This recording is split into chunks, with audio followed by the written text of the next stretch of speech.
Bonjour et bienvenue sur Rubber & Steel, je suis Marco et aujourd'hui je vais vous présenter ma collection de rêves en vous expliquant combien de montres je voudrais avoir idéalement. Bien sûr on parlera des montres en question et pour finir, comment je vais faire pour arriver un jour à cette collection de rêves ou au moins essayer d'y arriver. Donc ne perdons pas plus de temps et entrons directement au cœur de l'horlogerie.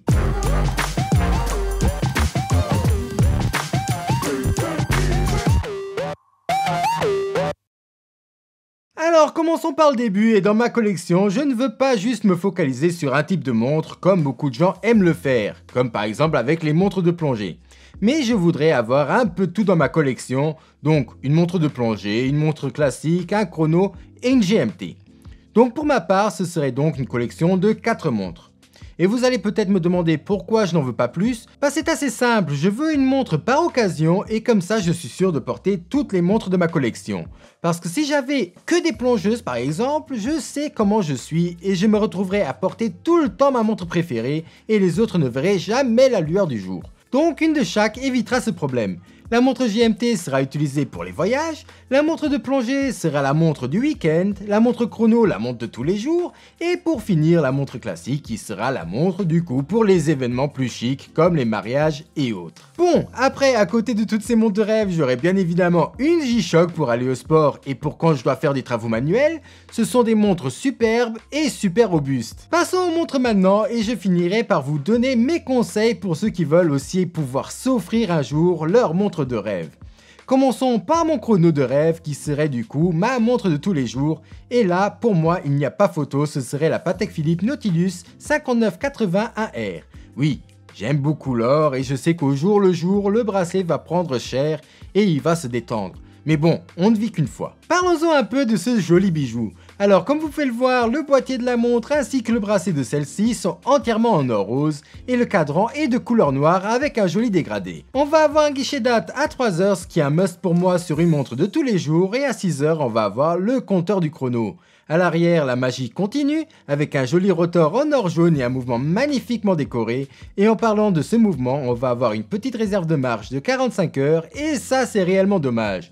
Mais pas grave pour moi qui aime remonter mes montres. Et on finit par une autre chose qui est extrêmement importante pour moi quand on parle de montres de tous les jours, et c'est son étanchéité, et cette Nautilus va être étanche à 120 mètres de profondeur, ce qui est parfait pour son utilité. Une petite pause pour vous dire que si la vidéo vous plaît, il ne faut pas hésiter à liker et à vous abonner, puisque vous êtes très nombreux à regarder les vidéos sans être abonnés, et comme je vous le dis souvent, l'abonnement et le like sont les meilleures manières de nous soutenir. Et bien sûr, je compte sur vous pour me dire en commentaire quelle est votre collection de rêves, et honnêtement, j'ai hâte de vous lire. Pour un montre classique de rêve, j'ai vraiment beaucoup hésité parce qu'il y a trop de belles choses dans cette catégorie à mon sens, et mon cœur n'arrête pas de chavirer d'une montre à l'autre. J'adore les Patek, mais je voulais pas avoir deux montres de la même marque. Ensuite, j'adore FP Journe, mais les montres du catalogue actuel ne me font pas vibrer comme quelques-uns des vieux modèles. Du coup, je me suis penché sur les deux finalistes, et ce sont la Lange Söhne, et plus particulièrement la Lange One Moonface, et de l'autre côté, la Vacheron Constantin traditionnelle tourbillon, avec le dragon et le phénix sur le cadran. Et après les avoir regardés pendant pas mal de temps, il faut dire que mon cœur penchait sur cette œuvre d'art que Vacheron Constantin a pondue. Parce que le travail sur cette montre est magnifique, et je dois dire que cette montre m'envoûte à chaque fois que je la regarde.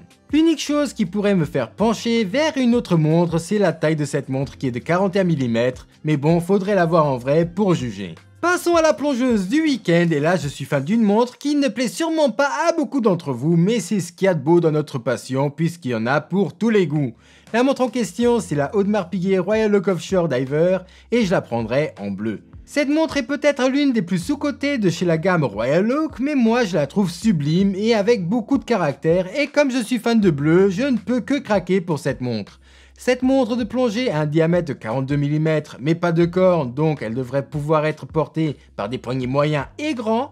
Deux couronnes sur cette montre, l'une à 3h pour régler l'heure et la date, et l'autre à 11h pour faire tourner la lunette interne de plongée.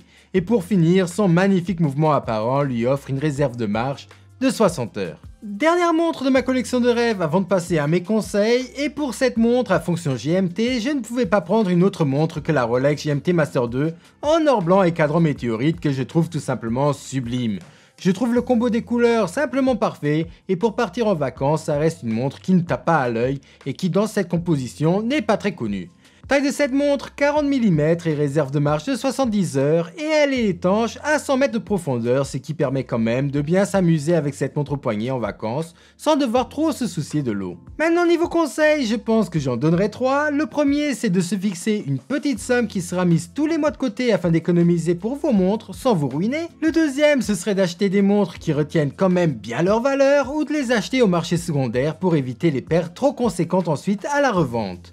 Et le troisième conseil, vendre les montres présentes dans votre collection pour acheter des pièces toujours plus prestigieuses jusqu'à atteindre votre rêve. Bon, naturellement, il faut aussi avoir les moyens financiers pour pouvoir s'acheter des pièces toujours plus chères, mais vos montres de rêve n'ont pas non plus besoin d'être hors de prix.